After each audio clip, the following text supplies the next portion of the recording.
Epstein files নিয়ে তো net দুনিয়া পুরা সয়লাব। আরো কত যে তথ্য আসবে, কত তথ্য আসতেছে, আরো কত যে তথ্য আসবে। বিস্তারিত বর্ণনা তো অনেকেই করতেছেন, আমি শুধু অল্প কিছু বর্ণনা করতে চাই। যে দেখেন, যারা সভ্যতা শিখায়, এটা করা যাবে না, ওইটা দেখানো যাবে না, হ্যাঁ, আপনার 18 বছরের নিচে বিয়ে করা যাবে না, কিন্তু তারা কি আসে, মানুষের মাংস রোস্ট করে খায়। যাদের যেই মেয়েগুলোকে কথা উঠছে, যাদের বয়স 10 বছর 12 বছর, হ্যাঁ, ছোট ছোট বাচ্চার ছবি আসছে।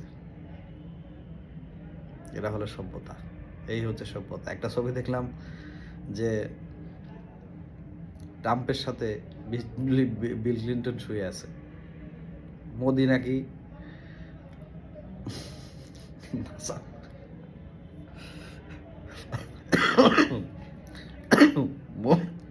মোদি নাকি তার স্বার্থ সিদ্ধির জন্য নাচানাচি করছে।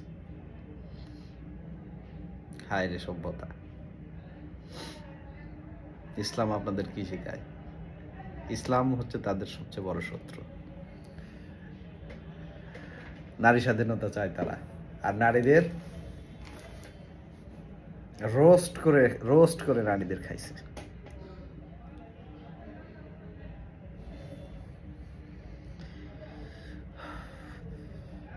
আর কি, আর কত দেখবেন? এখনো যারা ওই পশ্চিমা সভ্যতার পিছনে ছুটছেন, আল্লাহ এখনো সময় দিছেন, চলে আসেন ইসলামের ছায়াতলে। শান্তির ধর্ম ইসলাম। আল্লাহ আপনাকে বাঁচায় রাখছে, এখন বাঁচায় রাখছে মানে সুযোগ দিচ্ছে। এখনো আপনাকে আল্লাহ সুযোগ দিছে। চলে আসেন ইসলামের ছায়াতলে। এখন বলবেন যে আমি তো ইসলামেই আছি, আমি তো মুসলিম। আপনি তো শুনে শুনে মুসলিম। আপনার বাবা মুসলিম তাই আপনিও মুসলিম,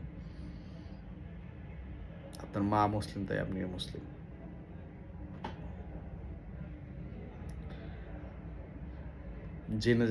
জেনে পড়ে বুঝে মুসলিম হন, ইসলাম পালন করে মজা পাবেন। আমাদের কোনো এই যে এই এই কি বলে, আমাদের মহানবী সাল্লাহ সাল্লামের জীবনী সম্পর্কে দেখেন, আপনি মহানবী সাল্লাহ সাল্লামের জীবনী পড়েন, বুঝতে পারবেন মানবতা কী জিনিস, হিউম্যানিটি কী জিনিস, মানবাধিকার কী জিনিস।